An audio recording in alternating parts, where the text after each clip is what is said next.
Sebenarnya pencapaian tuan-tuan nampak dalam pages yang kita telah printkan, ni pun pertama kali kita buat.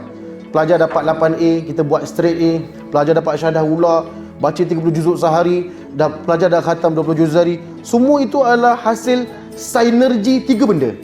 Yang pertama adalah mesti anak-anak percaya bahawa mak ayah dia selalu mendoakan dia. Yang kedua, sinergi yang hebat ni adalah apabila murabi sendiri melihat anak murid ini pasti akan berjaya. Kalau guru-guru pun tak fokus, kalau guru-guru pun tak percaya pada anak murid, pasti dan pasti kita akan tewas awal.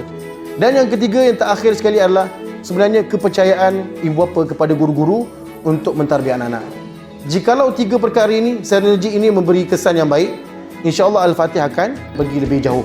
Dan itu jugalah harapan kami yang tertinggi, agar kerjasama yang padu daripada ibu ayah dalam memberi dokongan dan sokongan kepada kami, dan juga kepercayaan anak-anak kepada ibu ayah yang selalu mendoakan mereka, dan juga kepercayaan guru kepada anak murid, itulah menjadi resepi utama dalam Al-Fatih membina nama saat ini, insya-Allah.